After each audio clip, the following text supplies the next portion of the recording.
and welcome to The Board Crew, episode 18, and Happy New Year to you all. Happy New Year! It's been an age since I've seen you all. Yeah. Oh, I haven't seen you since last year. Well, actually, we recorded this on the same day as we recorded the Christmas episode, so actually, Don't give away the secret. Yeah, don't show behind the curtain. Spoiler, we're not actually here on New Year's Day. We've recorded this slightly earlier, but we hope you have a happy New Year. Anyway, I'm your host, Ben. And I'm Tony. I'm Bronson. And Daniel's here too. So it's a bit of a light one. We're talking about our games of the year of 2024. We're going back all the way to yesterday. I'm going to be talking about something a little crunchy. Spirit Island. Ooh. Well, I'm going to be talking about Daybreak. I'm going to be talking about Pandemic Legacy Season 1. How about you? Not a solo? It can be played solo. It has featured on one of the episodes. I think it was episode 3. It's Marvel Champions. Marvel Champions is absolutely my game of 2024, predominantly because it's the one I played the most. I can't say it is the best game I've ever played, but it is the one I played the most, and it's the one that I personally enjoy the most. And that's not really everyone's cup of tea. It's a living card game, so that means it is a lifestyle game. You are committing to this. If you're subscribing to World of Warcraft, you're playing World of Warcraft every day. With Marvel Champions, if you've bought the core box, you don't just stop there. Of course, you go. Even with the episode with Ben, back in episode 3, I said I've just ordered a Captain America hero pack. And since then, that has really avalanched. I was about to ask how many more you got. I used to play Magic the Gathering. I'm familiar. Yeah, if you've played card games, trading card games, Pokemon, Yu-Gi-Oh, Magic the Gathering, this is a similar kind of collection style. So is this part public service announcement? Like, don't get into this. You'll be... Don't do it. Don't do it if you want to have expendable income. So I keep buying things. I keep buying expansions. I'm part of the Reddit groups now. I've liked the Facebook groups. I even go on like Reddit and look at people's organization and see how they do it. I purchase the organizational boxes. I'm really invested into it. Have you started posting your own yet? No. You're right at the precipice there. But I am the kind of gamer that doesn't really build their own deck. And a living card game, a lot of people find enjoyment of building their own deck, trying new synergies, what combinations are going to work, new aspects. Will this work with this hero? What if I try this hero with this deck and verse this hero? I go online and I say, here are all the packs I own. Make me a deck. And then hundreds of people say, here are some decks that work for me. And I go, that sounds good. I'll build it myself. And I build it and I play it and I love it. It's so much fun. I really did not think I'd be a year into this because I literally bought it at the start of last year thinking that it would just be something to occupy a couple of months. I play it almost every month. I haven't played it for a couple of months, actually. I haven't played it since November, so 2 months now. Well, December's not over yet. Well, we don't know. Maybe you did play it. Listening to this in 2025, November was 2 months ago. Yeah. So I'm really invested into it. I have way too many cards now to the point that I think I have to sell other board games to make room for Marvel Champions because I'm running out of room. Apparently Friday's got good resale value. Hey, maybe I should play that so I can give it back to Tony so I can buy the one of the new expansions, the new one coming out called Agents of S.H.I.E.L.D. I really want to buy it, but I don't have enough room. How much are these expansions? Ooh, good question. Because I was almost about to put my money where my mouth is and say, if you play Friday, I'll buy you an expansion. I'm like, I don't want to commit to like $60. Hero packs range from around $20 to $30. If you get on a Black Friday or you get on a good deal, you can get them for about $15. I usually buy them for around that price. I just buy the heroes that I personally like. If someone's out there that's like, oh, there's a really good deck here, I'm like, okay, maybe you can convince me. I don't really like Doctor Strange, but apparently he's rare. Hard to find, and apparently people love him. I bought him for that reason. But expansion packs, around $60. Whoa! Yeah, you get a bunch of cards though. I'll just take Friday back. It's a campaign. Every expansion is a campaign. You can add to it. It obviously adds new heroes and it adds new enemies, things like that. I'm fully into it. Marvel Champions is absolutely my most played game of 2024. And I'm looking forward to playing it in 2025 as well. I've got all 3 of the living card games by Fantasy Flight, Lord of the Rings, and Arkham Horror, both great in their own terms, but Marvel Champions has its hooks in me, and I love it. That's Marvel Champions.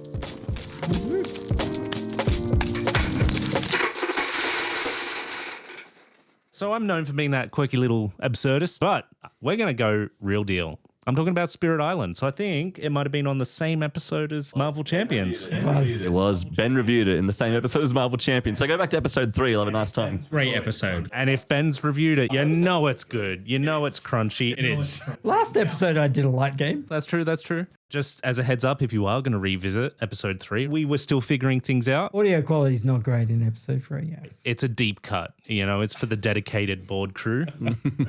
But yeah, Spirit Island. Co-op. Love it. Because then people can carry me.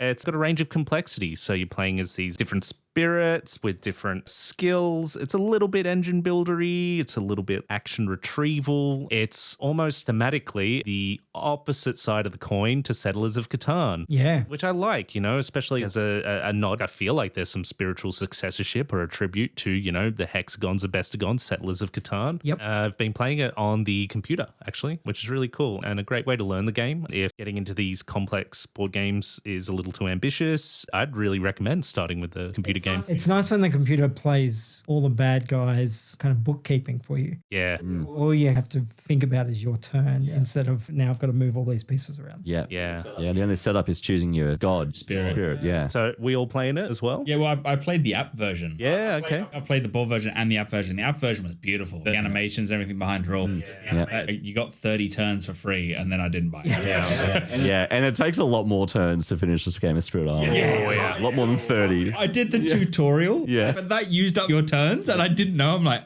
you like you just got me hooked 3 turns into a game. To be fair, they've put significant effort into the app. Yeah, and you can tell. And credit to them, but it does cost money. Yeah, it's a hefty price for an app, but if you think about the value of it, $25-ish, that's pretty good. I think that's around the price. It's decent. I mean, it's a full game. How many games do we buy for our PlayStation? Like 110 and things like that. Yeah. Yeah, and the actual board game is what, like probably up there. Yeah, probably 100. So Despite that, I'm thinking about getting it. Ooh.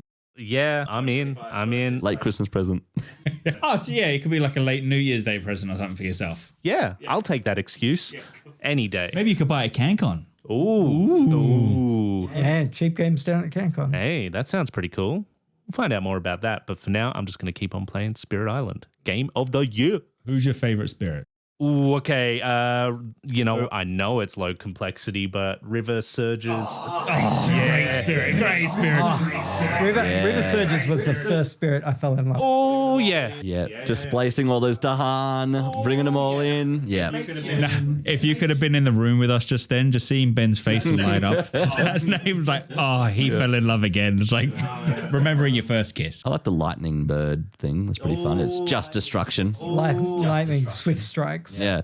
Like the only strategy is attack, go. Fast. And there's strength of the earth, and then there's shadows flicker. Vital strength of the earth. That's the one. That's the only one I've played. A spread of rampant green. Yeah, I like it. I like that one.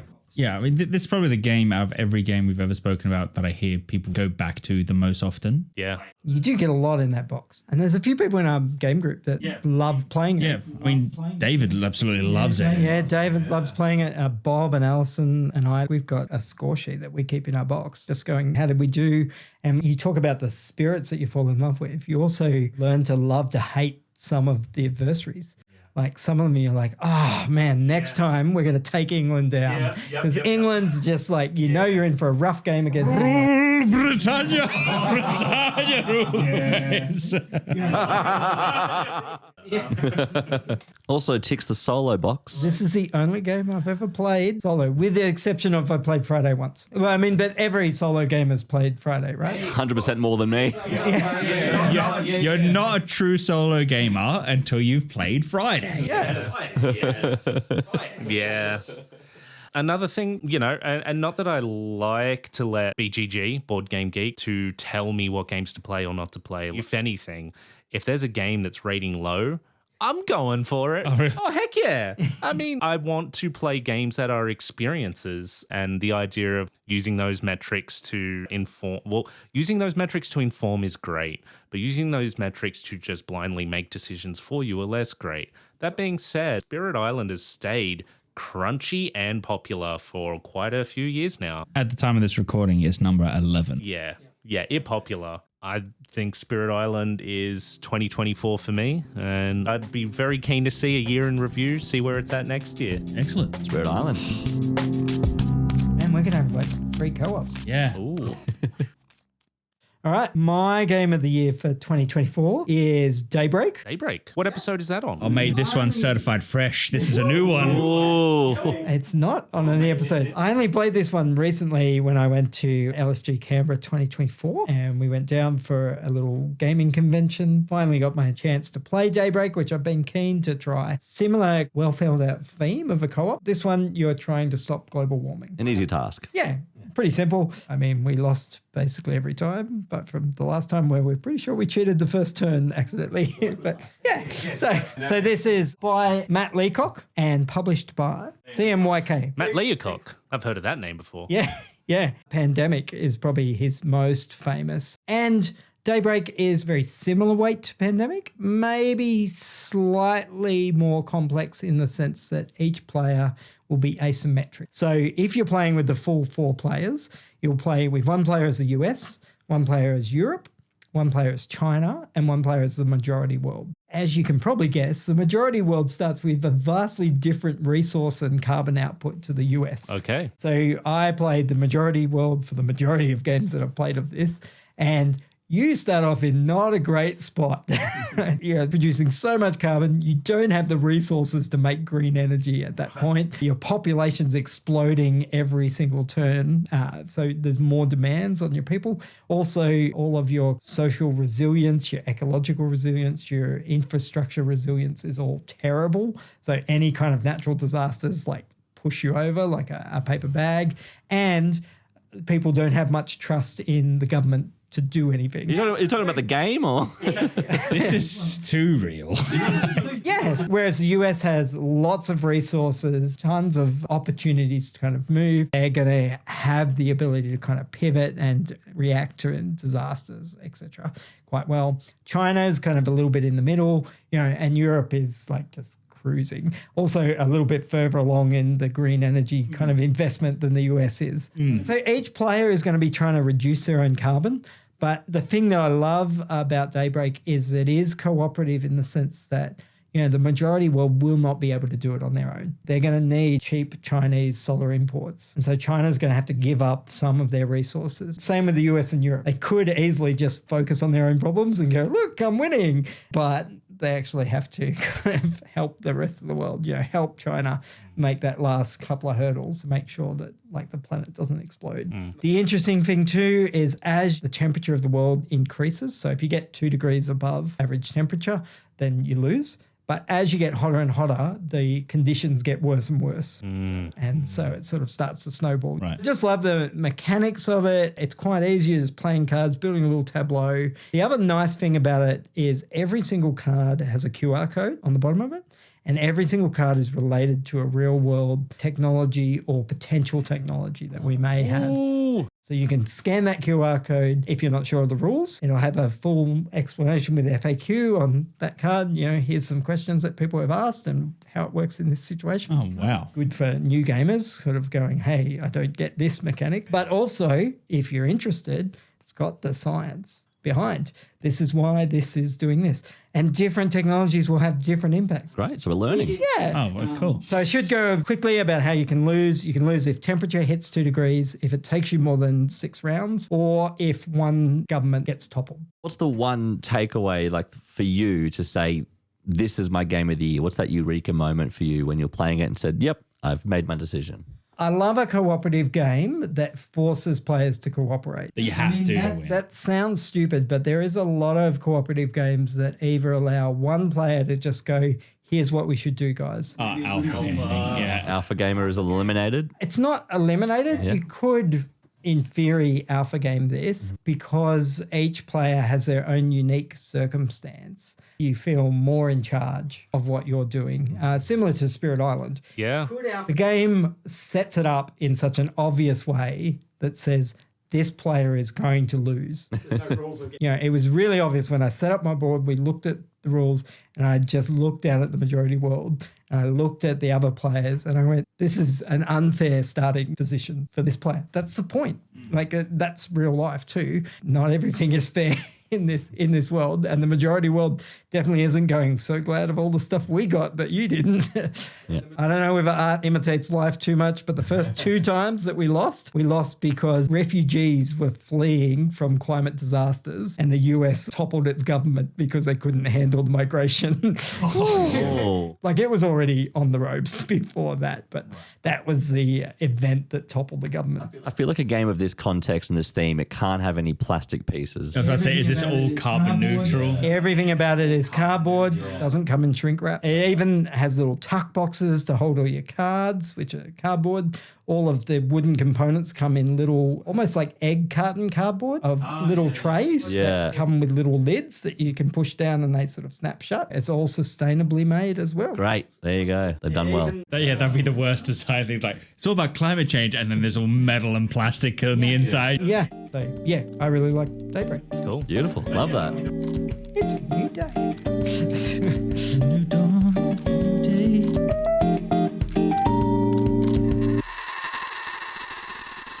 The game I'm talking about is Pandemic Legacy Season 1. Spoiler warning, if you haven't played this game and you don't want any spoilers, thank you for joining us this far. Tune out now. Boom, boom.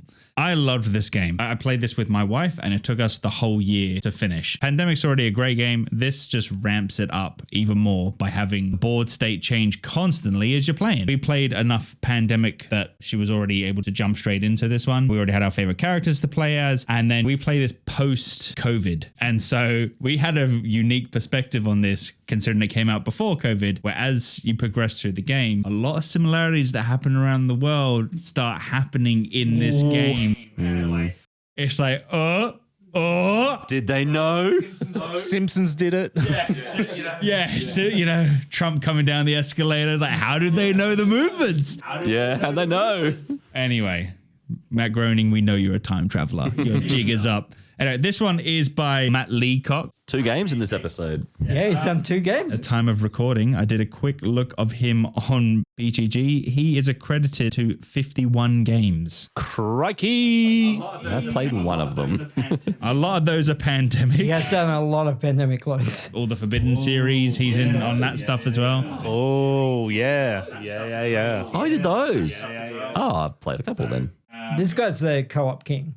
Undisputed co-op king, I reckon. Ding, ding, ding. Very quick side review. Forbidden Island, so much like Pandemic. Yeah. Back to Pandemic. It's the first Legacy game I've ever played. What you do in each game affects how you go, and the curveballs it throws at you through it, and the way that people act inside it, because like you can have cities start to riot, and there's a ground zero for where it all began. And I've seen my board and 2 other people's boards, and they look completely different to each other. Ours was very Europe fell heavily, and there was lots of rioting in Europe, and it just spread like wildfire. So we just protected the Middle East and Asia and USA from it and everything. Another person, the outbreak all happened in Asia and was going down to Australia. And yeah, it was incredible to see the differences in the game. But we just absolutely loved the co-opness of it, and that you would be halfway through a mission with your objectives and all of a sudden be like, yep, just open this box. And you're like, oh no. And you open the box, it's like, Oh, no. oh. And you open the box.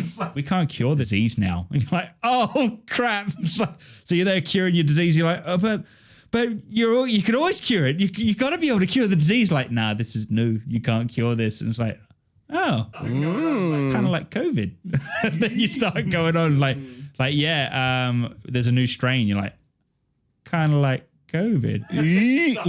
You're like, we think we found a vaccine. It didn't work.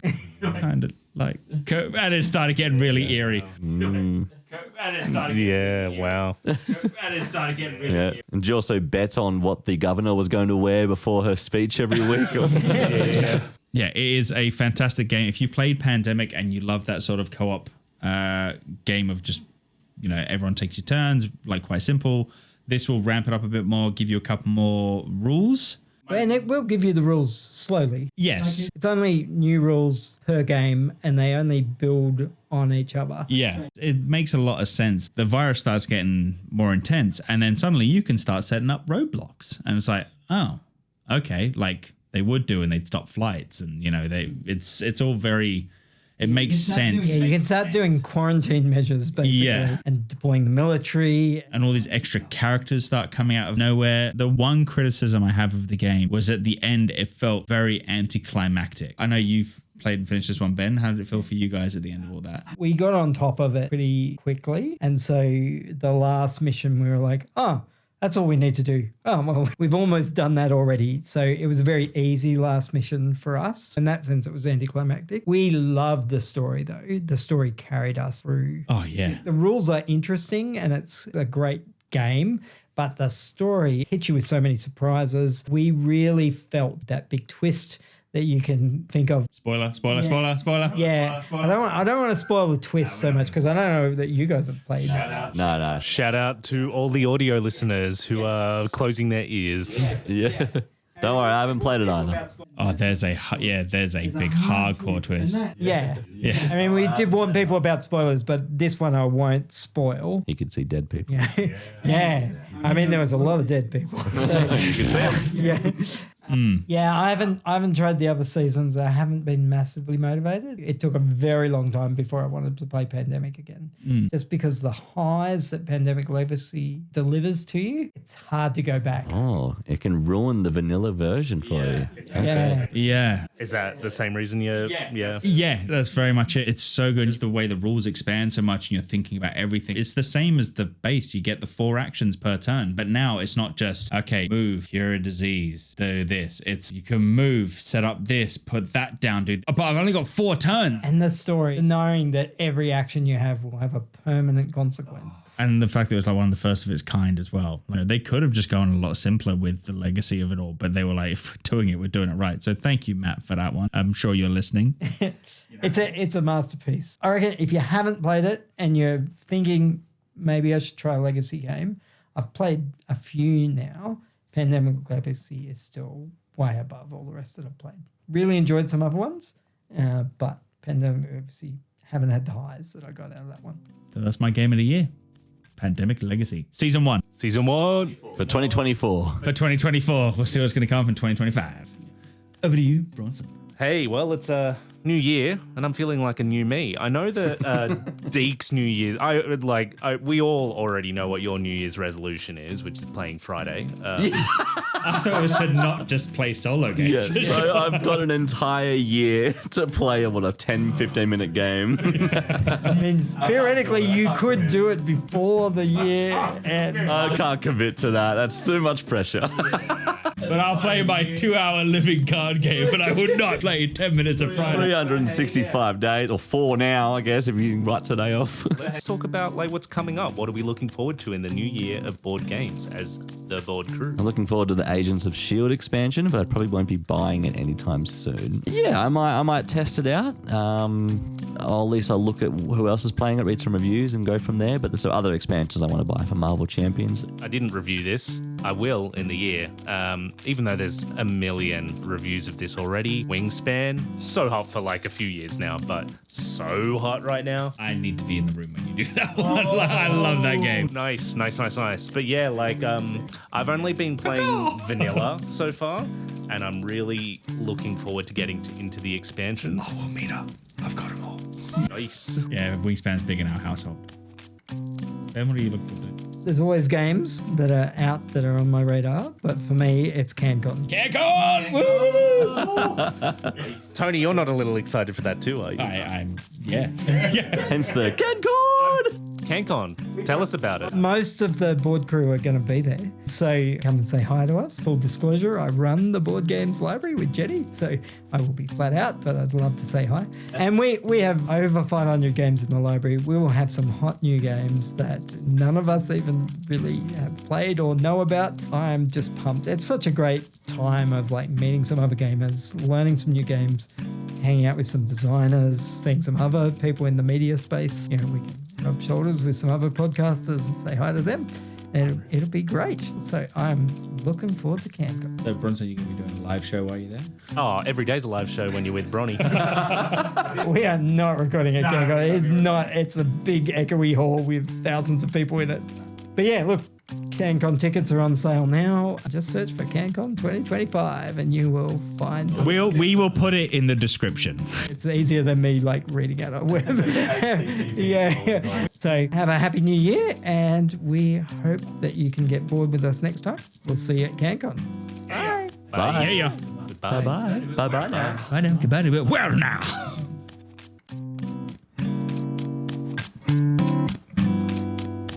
This has been another episode of The Board Crew. Thanks for listening. Join the conversation by rolling over to our socials. Just search The Board Crew on Facebook.